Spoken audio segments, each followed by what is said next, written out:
Well, first of all, I thank God to be here today, to meet you guys. I know this might be the first time, oh, it's not. It's the first time we see each other. You know, but you're my family, right? I'm always glad when I meet Africans. Wherever I go, whether inside Africa or outside of Africa, I'm always glad because, you know, I feel like home because I see someone who, you know, look like me, someone who is coming from the same continent, the same place that I come, right? And I mean, I came here to Ethiopia for, right now it has been like 1 month and a couple weeks, and I've been having an amazing time in Ethiopia.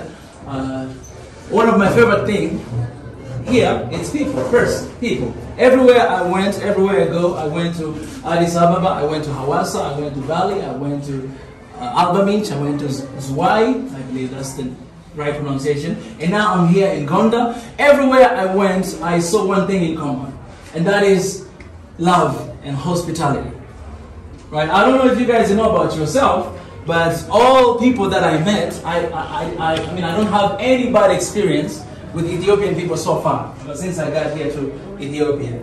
And I've been really amazed because I think that's one thing that all Africans we have in common. Before I continue to speak, I want to give you a little bit of my background so that you may get to know me and to connect with me, right? It's very important. Well, my name is Mika Lucas Chavala, that's my full name. And as he said, my brother there, I'm coming from Africa, Tanzania. That's where I was born a long time ago. I look young, but I'm old. And you know, I grew up, you know, in a family, people who they know how to love and they know how to show love. So that's where I grew up. And when I was in middle school, you know, my dream was, you know, to go outside of Africa. I was like, you know what, I want to get out of Africa. I want to, not because I hate Africa, no, but I want to learn other things. I want to, you know, expose myself to different culture, to get to know how people live and how they do things. And I was 16 years old when I had that dream. So I was like, oh, for university, I'm going to go outside of Tanzania. So I finished my high school in Tanzania, one place called Dar es Salaam. After that, I was trying to apply to go to university.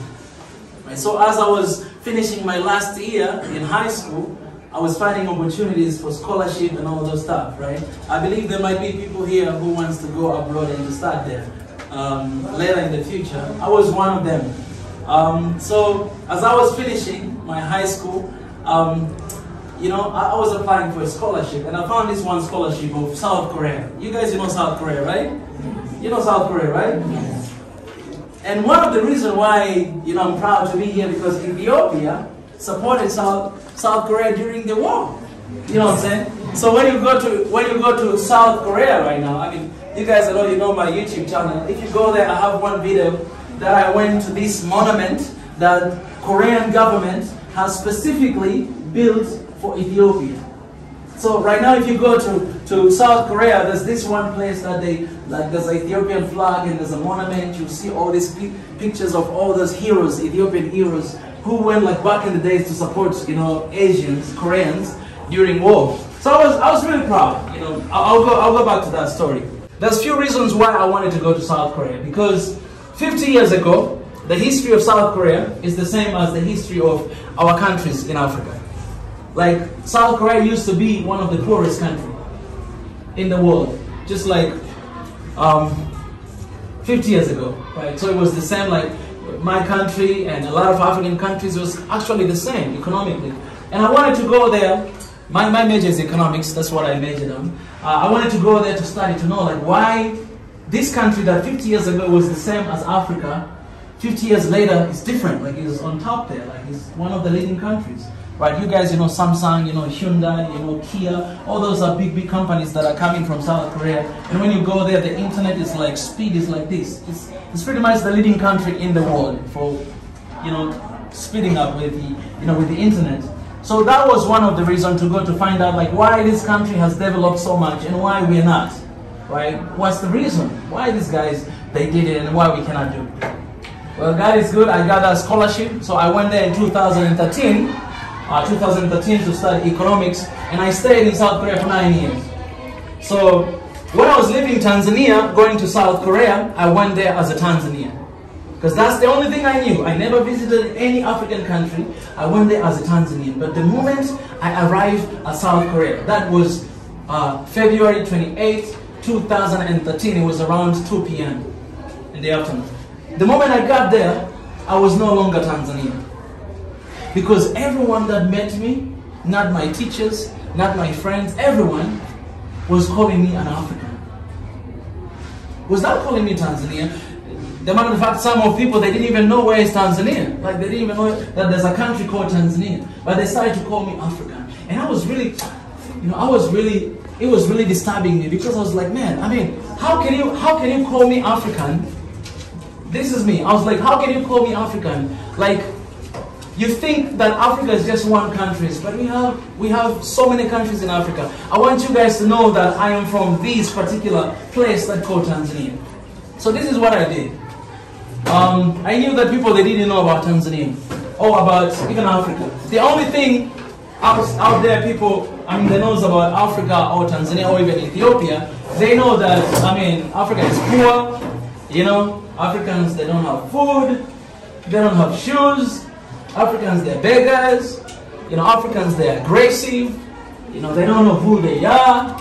A lot of people, they think that way. And that, it's because that's how the world system is working against Africa. So the world system is like this. If you watch the movies, how many of you guys like watching movies? Do you guys, yeah, you like watching movies. So when you watch movies from Hollywood, you will see how they paint the image of Africa.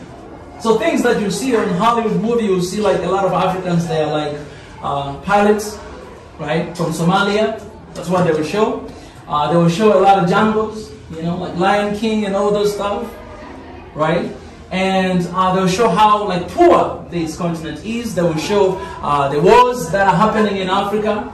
So a lot of people who they're outside of Africa, the only thing they know about Africa is that they're fighting with each other all the time. They don't have money, they're poor, they don't have toilets, they don't have food, they need our support. Because those people, they've never been to Africa, that's the only thing they know. So I got to South Korea, that's how people, they were looking at me. Well, this guy needs support. First of all, they didn't even think that I was from Africa. So every time when they meet me, they'll ask me, hey, are you from the US? Why? Because they believe Africans cannot go there because they don't have money, they don't have anything. Most of them, majority, most of them. So my mission, when I got there, I was like, okay, I'm going to tell these people about my country and I'm going to show them who I am. So that's what I started, right? So I started to visit elementary school, like kindergarten. I have some videos on YouTube. You'll see these little small, cute Korean kids. 뭐예요? 한국어. 에? 코끼리. 영어로? elephant. 이거 케냐말로 Swahili. 템보라고 해요. 여러분 따라오세요. 템보.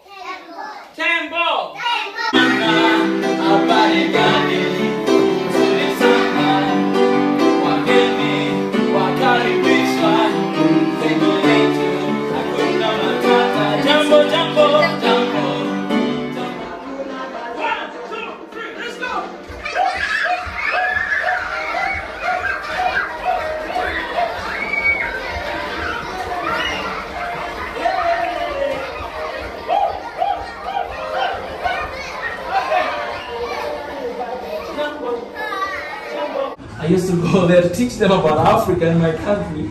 Some of them, like, you go to the school and they'll start crying. They just see you, they're like, ah! They see you, they're crying. I'm like, why are you crying? But they're scared. Just to see me, they're scared. But why do they scare? These are kids. They really don't know anything. They're innocent. Why are they scared? I came to realize that, oh, that's how their parents are teaching them. They're teaching them that, oh, Africans are scary people. Some of them. You gotta be careful, because this video is going on the internet, they will hate me. They think that Africans are scary people, and they tell them. I'll tell you the story. One day, I was traveling, I was sitting on the subway, in the train, and then I was, you know, there were like a mom here, and her little kid, and then there were empty seats here. So I got inside the train. I went all the way to sit on that empty seat. And that mom, you know, I'm sorry, you're not mom. So that mom, what she did, she took her baby away and she replaced to another seat. Like she didn't even want her kid to sit next to me. Sometimes you go there, you sit and they will walk away. Or sometimes, man, this is bad. I'm destroying the image. Sometimes you go in the subway, and people will not want to sit next to you. And this is because of what they've been listening, what they've been seeing on TV, movies, what all these NGOs, you know, there's a lot of NGOs. The image of Africa that they portray is those people who they cannot do anything. So that's the image that a lot of people outside of Africa think about Africa. So I went there as a very proud Tanzanian. I'm like, yeah, I'm proud, but people are just looking at me like, he's a loser. He's a loser. He wants our money. He's begging us. That's the image, and it hurt me. It pains me so much. Why I'm sharing this? Because this is when the beginning, the genesis of my mission began. So my desire was like, I want to change this perspective of these people. I want them one day to look at me with respect, to look at me like a human being. Not just like another, I'm a black man, not just like another black man, but as a human being, and respect me for who I am and for what I do. So yeah, I started to do that. I went to kindergarten, elementary school, middle schools, high schools, even universities. All videos are in there. You will see it there. You can find them out. And my mission was just very simple, to tell them about Africa, who I am, and who are Africans, and that's what I did. And teaching them Swahili, because I'm from Tanzania, and you know, when you go to Korea, actually, the only African language that they teach in university is Swahili. The university that I was going there, it's Seoul National University, the biggest university in South Korea. And they're teaching Swahili language in so many universities. So my dream or my job was to actually just teach them my culture, because you can understand someone's culture by knowing their languages. And even me, when I went to South Korea, I learned Korean, so I speak Korean right now. You don't understand that, but the point is, when you want to understand somebody's culture, then you have to learn their languages and all those stuff. So I did that, right? Eventually, you know, they began to see my work, right? Like the television stations in South Korea, they began to see me. There's one channel called KBS, it's a Korean broadcast system. Here in Ethiopia, you can compare with EBS. So they saw me, they reached out to me, they wanted to do a program with me. That video is also there. In all these different TV shows that I had, my main target was to tell them about Africa, to show them who I am as an African. Yeah, so I'm going back to the point where everybody saw me as an African and not as a Tanzanian. And at the beginning, like for the first 7 years, my job was just to represent Tanzania. Like I was in Tanzania, everywhere I go, Tanzania. Later on, I realized that, oh, outside there, they don't see us as Ethiopians or as Tanzanians. They see all of us as Africans. But then when you come inside the Africa, inside the continent, we are divided. We don't see each other as one people. We don't see each other as Africans. I see myself as Tanzanian, you see yourself as Ethiopian. So when you come to my country, you're going to have really hard time, because they look at you like, oh, he's Ethiopian, I'm Tanzanian. When I come to your country, you look me different, that, oh, he's not one of us, he's Tanzanian, and I'm Ethiopian. Right? Inside the continent, that's what we see. But outside, they see us as African. And when you go there, it doesn't matter whether you look a little bit light skin or black, they will treat all of you the same, as long as you're coming from Africa. They just look at you that you are there and I am here. So my mission changed. I was like, all right, I'm done representing Tanzania. I've done a lot enough job for 7 years. Now I want to represent Africa. So 2 years ago, 2 years and a couple months later, that's when I started this channel, Swahili Nation. And Swahili Nation, the main goal, like the main vision of what I'm doing is to have one Africa. That's the main goal. And what kind of one Africa do I want to have? I want to have the one Africa that they think of. Like me, to be able to come to Ethiopia here to feel like home. To connect with you, even though I don't speak Amharic, but to connect with you. You know?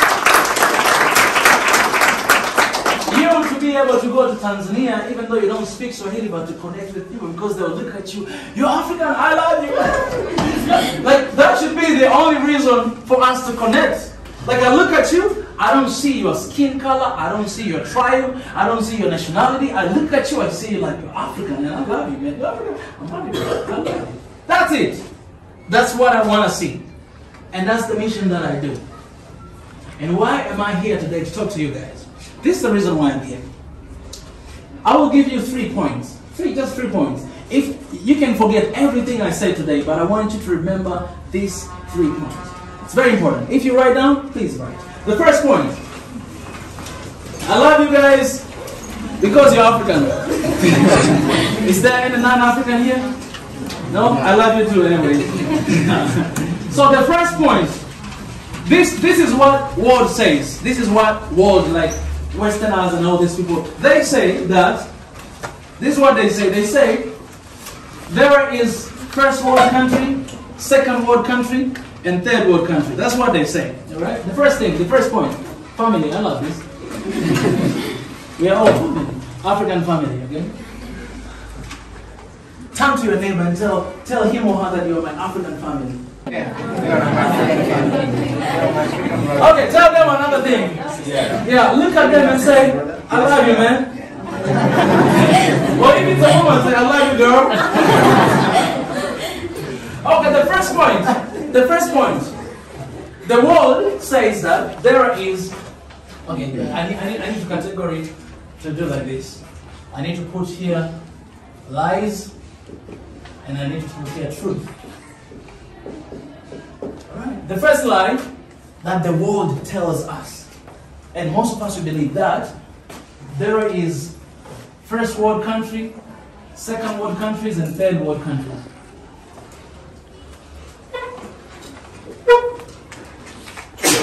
This is what world says, that there is first world country, second world countries, and third world countries. And guess where is Africa? Third world country.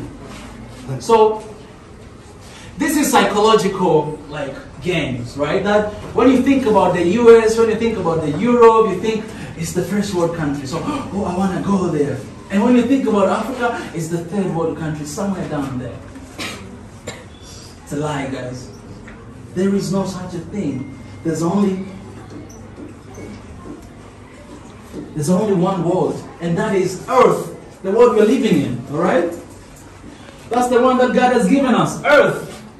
If there's first and second, then the second one is Mars. Later on, I mean, you know, Elon Musk is trying to, you know, to create some projects to go to the Mars. So if they'll have Mars, then we'll have 2 different worlds, like Earth and Mars. But now, we have only one world, and that is this universe, that is Earth. That is where all the countries are. Why I'm saying that? Because if you believe in this, you'll always feel you're inferior, you always feel you're down there, you always want to go to abroad because you think there's a better life there. I'm telling you, I lived in Korea for 9 years. And when I was in Korea, I went to Japan, I went to Germany, I went to Romania. I came back to Africa 6 months ago, and I love it. Man, like, look at me, I'm gaining weight a little bit. I get a little bit of belly.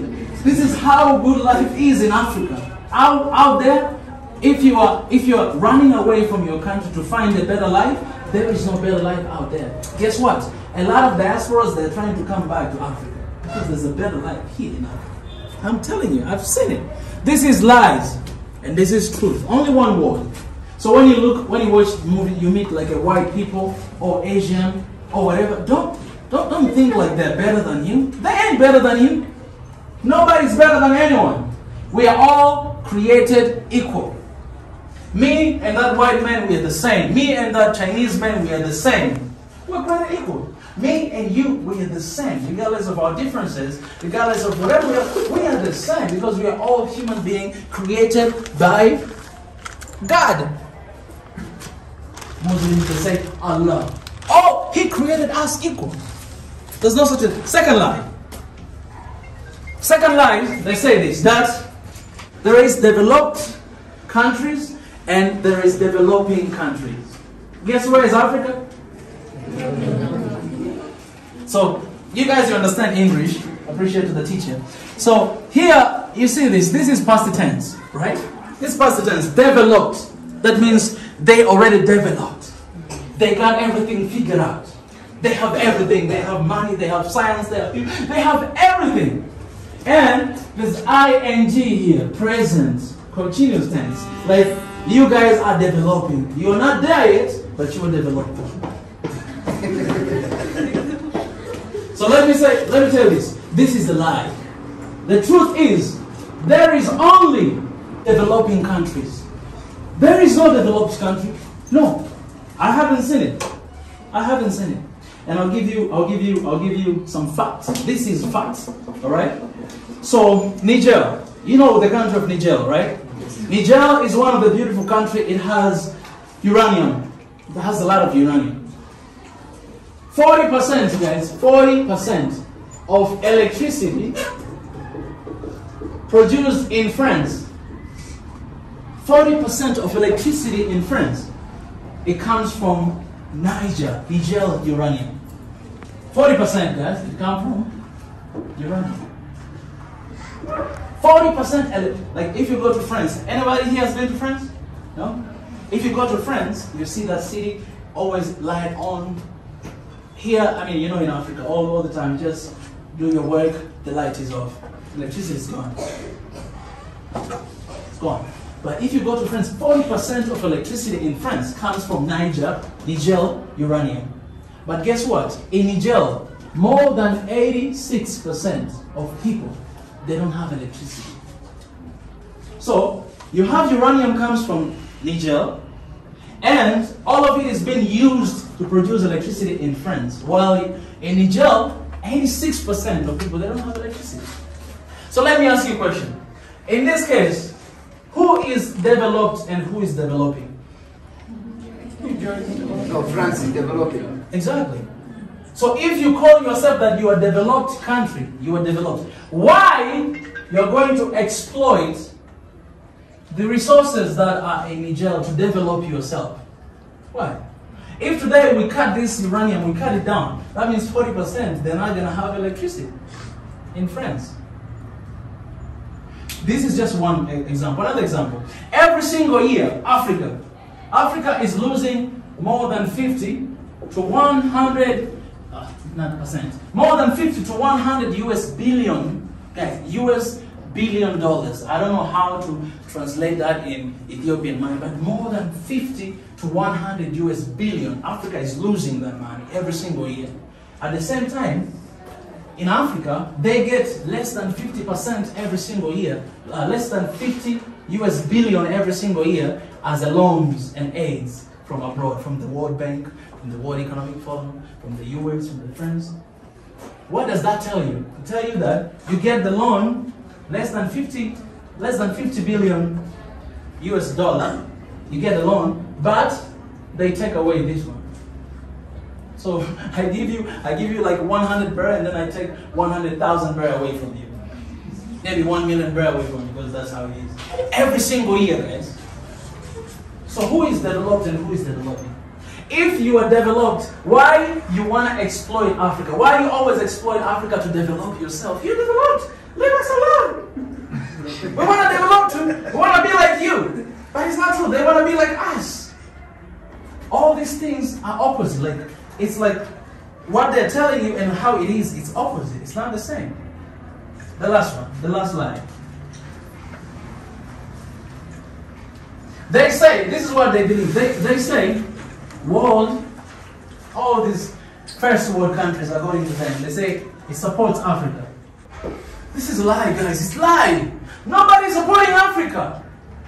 I hate when I look at Africans that look at white people and they're like, oh, you are saving, please give me money. Give you money? All those people who are coming here to give you, like, for real. Like, most of them, they are broke in their countries. They don't have anything. But they come with little dollars here in our countries and they change it to our money, and because their currency is too high, you know, they look like they have a lot of money. No, most of them, they're failing their lives there. Most of them, not all of them. They say world supports Africa. It's not true. This is the truth. The truth is Africa sustains.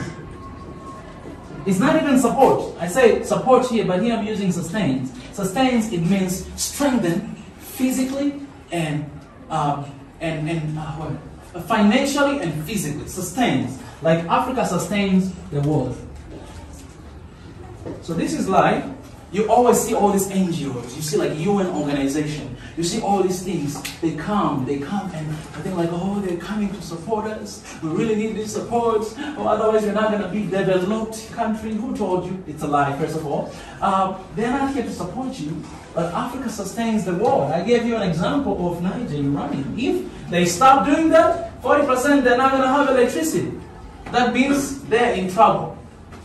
Their development depends on Africa. Because that's how it was from the beginning. When they had those meetings in Berlin, how to divide Africa into small different pieces, they were looking out the ways to survive. And they found this one continent, Africa, that has all the richness in the world. And they're like, what? We're going to take that away to develop ourselves. So what they did, they came to the continent, and they knew that we are not going to be able to take advantage of these guys. Because, first of all, they look healthy, they look strong, they look united, so we are going to divide them. All right, how are we going to divide them? You have African map like this. This is African map here. Let me try to build here. This. You have African map here. They're like, okay, what are we going to do? So we are going to divide. So they divide Africa like a little piece of cake. They divide like these. You have Ethiopia somewhere there. You have Tanzania somewhere there. They divide, and then they give to each other. It's like, okay, you Italians, go to Somalia, go to Ethiopia. You German, go to Tanzania, go to there. You British, go to there. They divided Africa like a piece of meat. All of us, we didn't have all this stuff. We're just one people with our own religions, with our own tribes, with our own norms and traditions. We're just living together in harmony and peace. Of course, sometimes we fought, because if you live together, you're going to fight sometimes, right? Sometimes we fought, but we were just peaceful, you know. We didn't know anything about division. We didn't know about that. They did it, and they didn't just do that. They took our people, some of them, they went to America, they went to Britain, they went to all these different places to be slaves, to work for them. That's why today, when you look at the US, it was built by black people. They built that country. And so many countries out there. But why they wanted to divide us? Because unity is strength. So if I want to divide you guys, I'll just divide you like this. I just turn you against you, and you two, you start fighting, and you cannot develop yourself, you cannot sit together. This guy will leave, you'll be like, I don't like you, I don't like you, or this guy will beat you, and you'll beat. That's it, that's what they wanted to do. And so, before we're living together in harmony and peace, of course we have some conflicts, but it's okay, you know, you can always have conflicts. But there is no place in this world that has been having a lot of wars like Europe. Europe, they started World War I, World War II, and right now you see something is happening there in the Ukraine and Russia, right? Africa, we didn't know how to fight. We didn't. Those guys, they fought for like 100 years. They even gave them the Nobel Prize just for stopping fighting against each other. Today we believe that all Africans were the ones who are fighting against each other. No, we are not. We didn't know about it. They started a long time ago. And when they fell, they wanted to come to invade Africa. This is one of the continent, peaceful continents, to divide us. So who to blame for this? Who to blame for this? It's us. I blame Africa for fighting against each other. I blame Africa for allowing all these colonizers to come and to divide Africa. I blame us. I blame me. I blame you. We did it. We did it because when they came, we opened our doors and they told us, hey, look at that guy. That guy, he doesn't look like you. I mean, you were smart. That guy is down. Hey, or you are white. That guy is too black. Or they say that and then open. That's a good one. They told us, we believed it, and we look at each other and we're like, oh yeah, that's true. Man. We sold each other. We turned against each other. That's what we did. So who to blame? To blame here? It's not white people. I can't blame them. They were just looking opportunities to developing themselves. And that's how it is even right now. That's what they're trying to do. So, we try to fight against colonialism. For you guys in Ethiopia, you had the Battle of Adwa. Alright, you guys were never colonized, so shout out to that.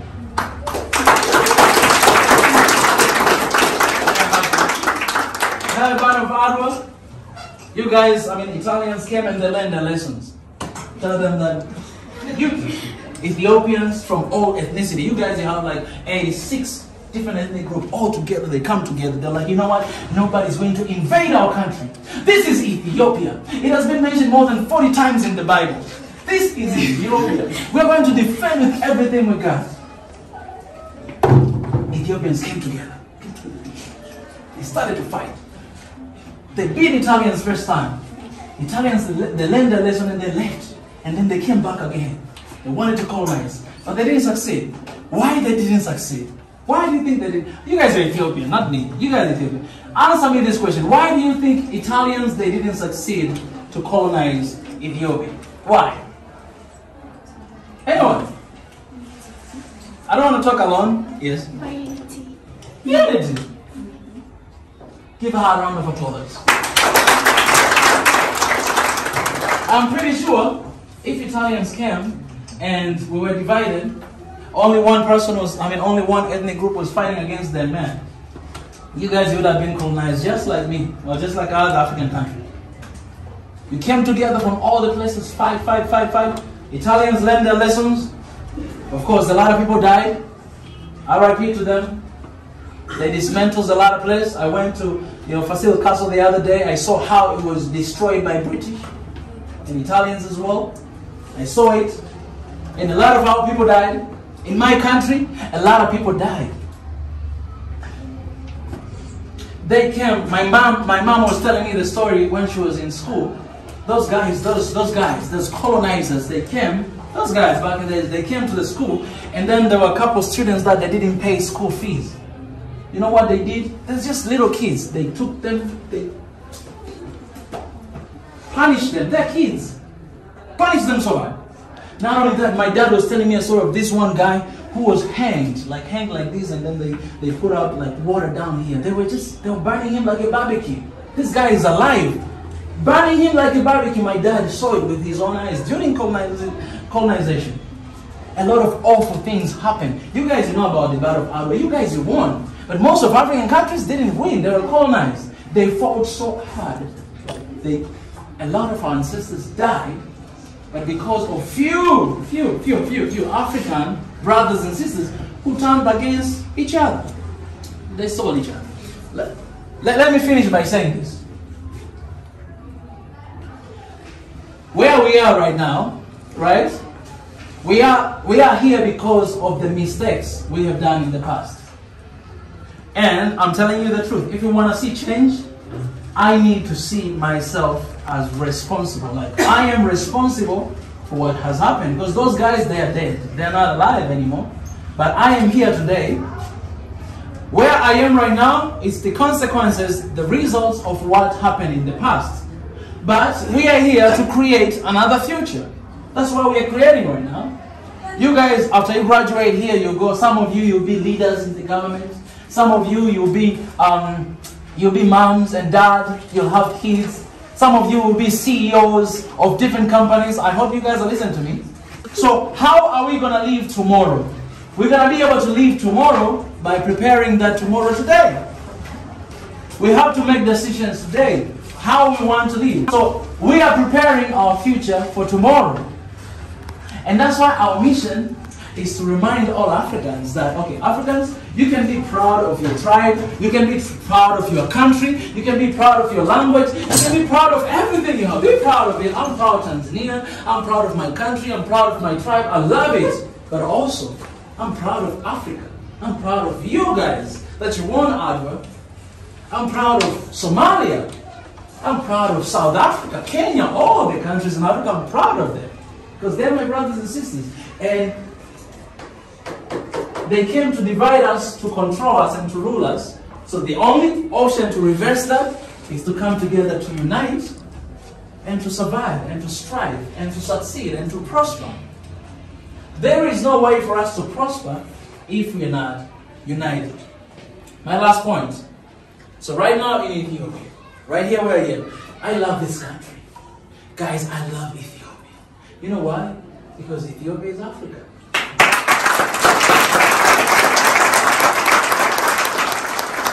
But also not only that, Ethiopia, for me, Ethiopia is the mother of Africa.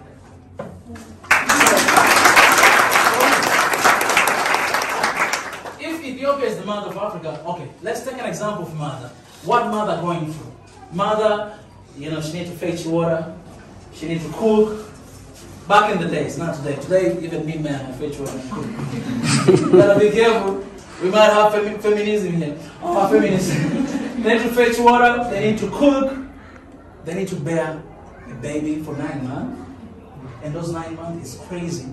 Like they lose appetite sometimes. Can you imagine carrying life in your body for 9 months? And then after that, she needs to give birth. You know what happened during that birth? It's crazy. Some people these days, they don't want to have babies because they cannot imagine carrying that. Not only that, but after they carry that, they lose their shape. I met some other girls that are like, I don't want to have babies because I want to keep my shape. We have those people, not in Africa, outside of Africa. But my point is, what the pain and things that mama is going through in the house is nothing compared to daddy. Exactly. I don't have a wife, I don't have a kids, but I know this, that I cannot compare the pain my mama went through with my daddy. No, my daddy didn't carry me. My daddy didn't feed me. Can you imagine like a little kid, like this, every single day for 3 years? I did that for 3 years. I did that for 3 years. My mom just had to give it to me for 3 years. Can you imagine? It's crazy. And sometimes you pee on yourself, you poo on yourself, your mom has to wipe you. I was asking my mom, she was like, Mika, when you're a little kid and you have like flu, you know, you're a little kid, you cannot do it. So you know what my mama did? My mom, our mom, you know what she did? She was telling me that she had to use her mouth to come to my nose and to be like, it's disgusting, right? But that's what mama's going through. And you guys are going to go through that, you ladies. You're going through that. Because a little kid, when she has a flu, you cannot do that by yourself. As a mama, you love the baby and you want him to be safe. She was doing that. I look at my mom, I was like, I love you, mama. But that's what mama going through. Why I'm saying this, Ethiopia is the mother of Africa. So Ethiopia for many years has been going through difficulties. I've been going through trouble. I've been dismantled. I've been paralyzed. Even right now, as I'm saying, some part of this region, some part of Ethiopia, they're still fighting. They're still killing one another. This is the mother of Africa. So me as a children of Africa, because if Ethiopia is the mother of Africa, then other countries has to be the children of Africa. Or it has to be the daddy of Africa. I think in this case, Tanzania is the dad of Africa. And then we have these children. So us as children of Africa, we have to protect mom. If mama is sick, what do you do as a kid? You make sure that your mom is safe. As a dad, you make sure that this mom, because you know that if my wife is going to die, I'm going to be in trouble. Because I don't know how to take care of kids. Are you going to do that to your kids? Like, from this? As a daddy, you'll be like, oh, come on, no. Forget about this. That's why we have a lot of African daddies, they're abandoning their family. We have a lot of single mommy. I don't want Ethiopia to be a single mommy, and that's why I defend Ethiopia. And that's why I say that I want to defend Ethiopia, because the peace of Ethiopia is the peace for Africa. So Ethiopia has to be in peace for Africa to be in peace. Because if mom is not at peace, children are not going to be at peace. If mom is stressed, I'm telling you, even the food will be horrible. Do you understand what I'm saying? If mama is stressed, even the food will be horrible. Like maybe she'll put too much sugar or too much salt, because mama, she is mad. Or she's not even going to cook food. And kids, they're going to stay hungry. So if mama is in trouble, children, kids, dad, all of us, we are together. We are supporting our mama. Mama, please get well soon. You need to be okay. Because if mama is sick, nobody is going to be healthy. Nobody in the house. No one. That's why those moms who abandon their children, like when they were young, those kids, they will struggle for the rest of their lives, just remembering that I didn't have a mom. For some of us, our mom died a long time ago. And that feeling that I didn't grow up with a mom, it hurts you. It pains you. You will never be the same. That's the importance of mom. That's the importance of Ethiopia in Africa. On the other side, if I flip the page, if you are the mother of Africa, you have responsibility. You cannot be a mom and abandon your kids. You cannot be a mom, you have your kids and you don't love them. You cannot be a mom and you don't care about your husband. Or maybe he's cheating, so in that case you cannot care about him. But if you're a mom, that means you have a responsibility to take care of kids, to support your kids, to make sure that they're healthy. So just like other African countries, they need to support Ethiopia. Ethiopia as a mama, it needs to be an example. That, okay, this is Ethiopia. And as a mom, I love my children. I do this and this, and I want everybody to be that way. And you guys, you did back in the days, during colonialism. You guys, you're not colonized, so you supported some of African countries to gain their independence, motivation. But today, in 2022, we don't just need to be celebrating Adwa that happened there 126 years ago. We celebrate, we won the victory, right? The victory is African battle. It's African pride, right? 126 years ago. But we cannot keep celebrating what happened 126 years ago. No, what I'm saying is celebrate that. But we need another victory today. You know what is the Adwa of today? And do you know who is the enemy of today that we have here in Ethiopia, here in Africa? Do you know who is the enemy? It's not US. It's not Italians. It's not British. They're not the enemy. The enemy we have today is this. This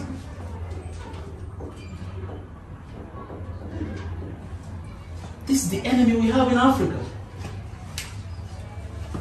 It's the enemy we have in Africa.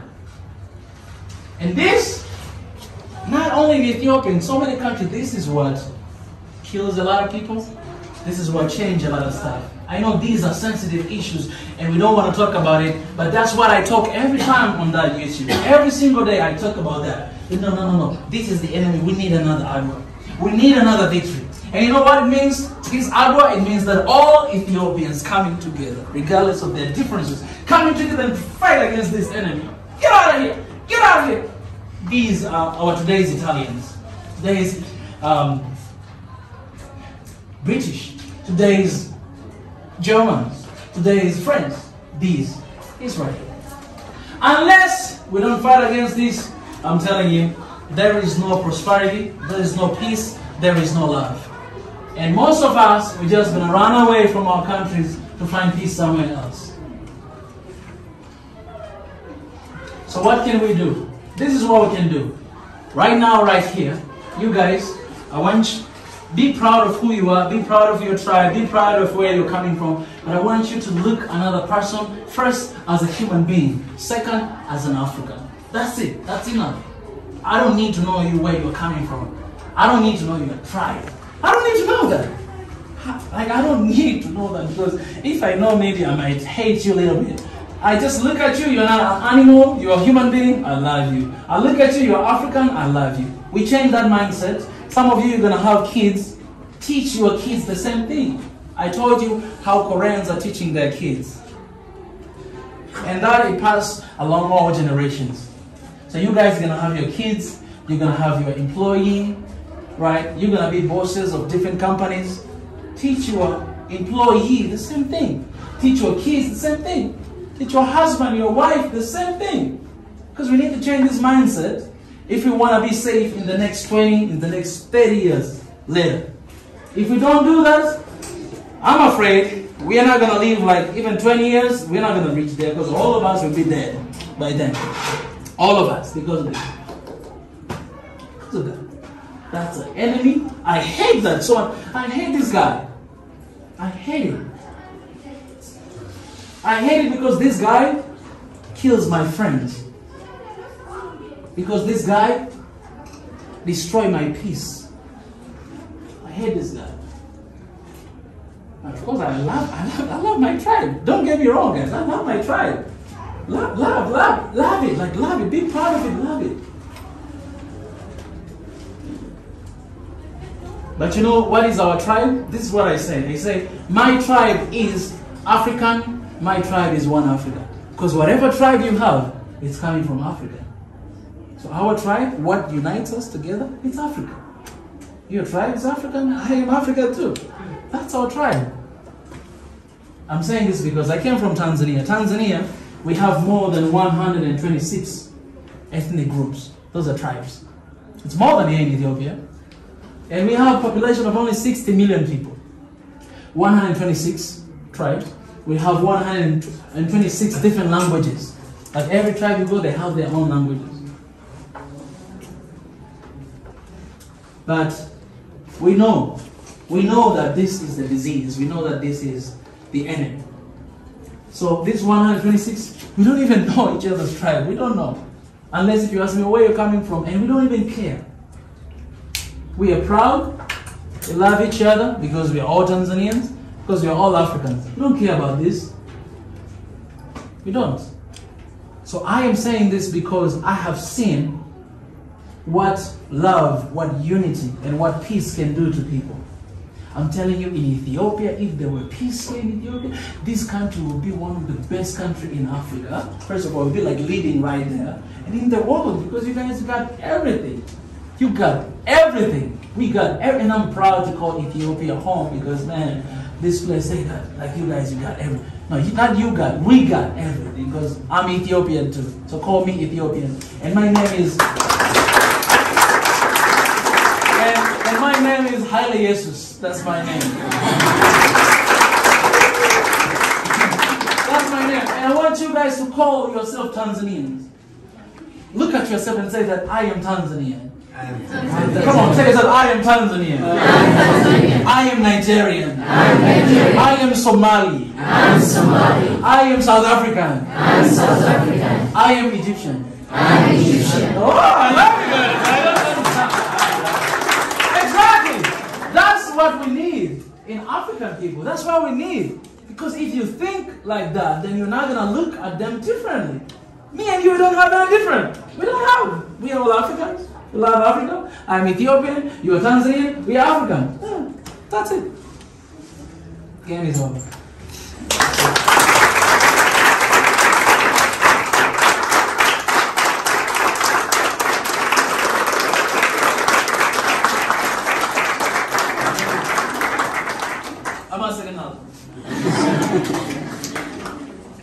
So, thank you for today's lesson. You did so many things to us. We got a lot of information about our country, Africa, our continent, Africa. And thanks for coming with us. Thank you. Thank you so much.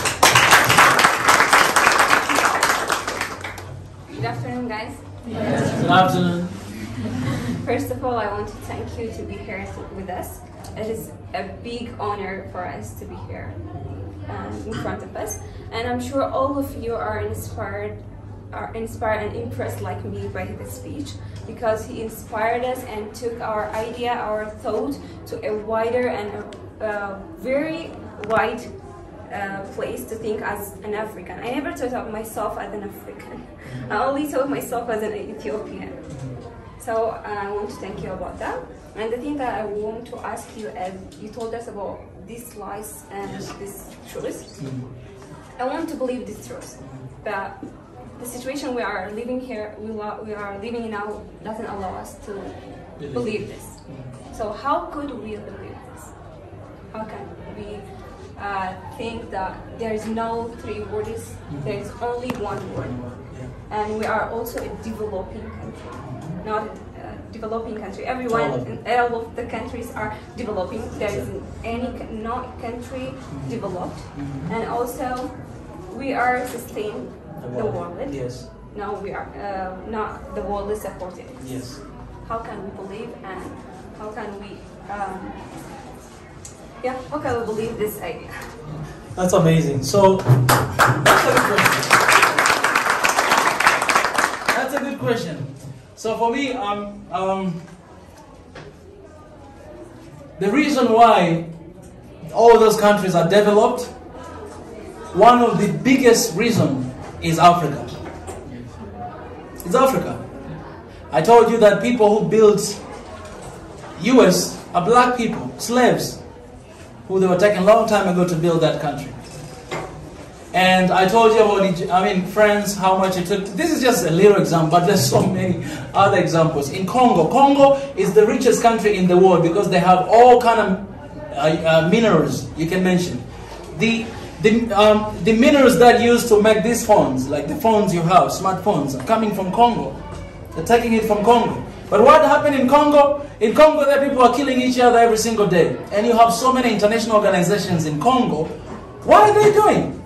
Why they're not bringing peace to Congo? Because the peace in Congo, it's actually closing doors for exploiting Congo. So what I'm going to do is you guys kill each other, fighting one another, and I'll be busy doing something else, taking advantage of that. You guys keep killing each other. You're not focusing on developing. You're not focusing on economy. The only thing you're focusing on war. All the money in most of African countries, you know where they go? They go to support war. They don't put in education. They don't put in development because people are fighting each other every single time.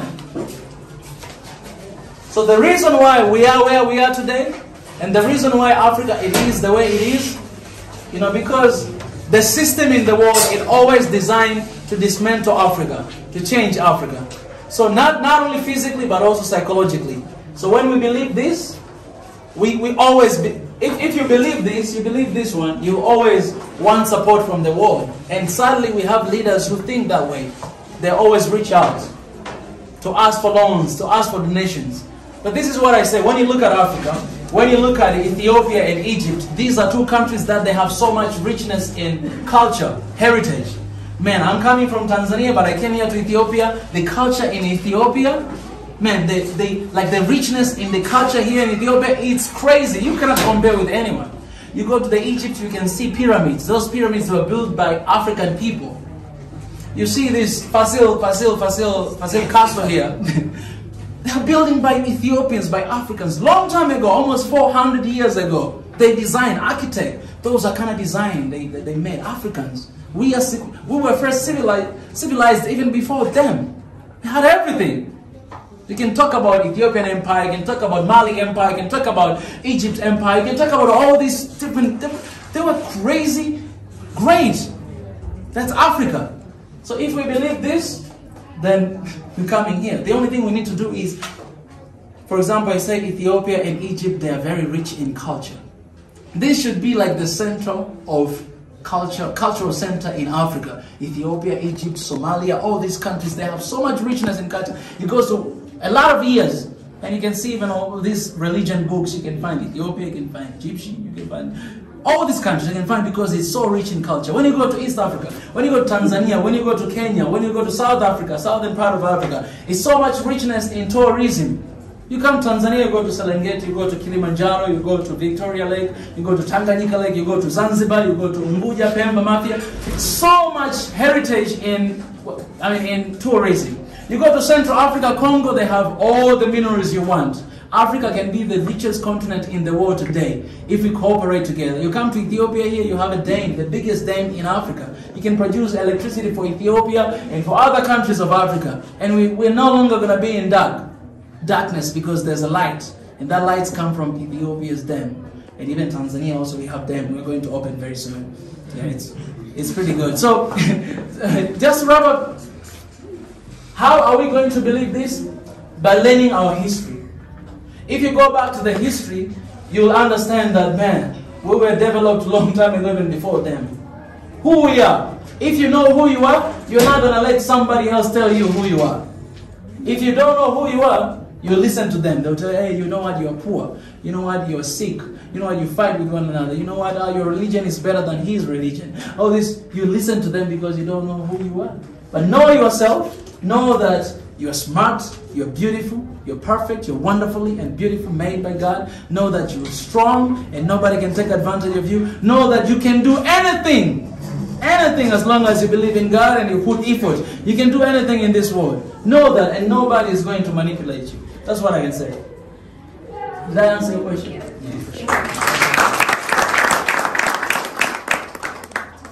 Good afternoon. And we feel great to have you here today. You teach us a lot of things. So my question is, what's your advice for one who have a plan to be a journalist? Okay, that's a good question. I'll try to be short. I realize I talk too much. My advice to those who want to become a journalist, two things. First of all, don't be lazy. Don't be lazy. It means a lot of journalists we have today, they just take news that have been produced by all these big media. Like, for example, the reason why Ethiopia, they were really mad, you know, with no more movement and everything, is because of what media was saying about Ethiopia. So all these big media, BBC, CNN, Al Jazeera, they were talking a lot of negativity about Ethiopia, lies. And what happened is, a lot of journalists from different countries, you know what they do? They don't do research. They just look at BBC and then they take those news and then they translate in their own languages. So what BBC, Al Jazeera, CNN was saying about about Ethiopia, that's the same thing the media in China, the media in Korea, the media in all these countries, they are talking about Ethiopia. Right? So the first thing, don't be lazy. It means you cannot just copy and paste. You need to invest. Do research. Go to the places. If you want to report a news about Gonda, you have to come here in Gonda to see what is happening. About Addis Ababa, you have to go there, so you're going to spend money. You need to be, like you need to work hard and find authentic news from the local people. Right? So I think that's the only advice I can say. Don't be lazy. Do research. Go to those places. Meet all those people that, whatever that you want to broadcast the news about, do that. That's why I'm here in Ethiopia, guys. I was talking about Ethiopia when I was in South Korea, but I wanted to come to Ethiopia and talk about Ethiopia here in Ethiopia. And the next mission is to go to every single African country to talk about those countries as well in their country. So that's what I can say.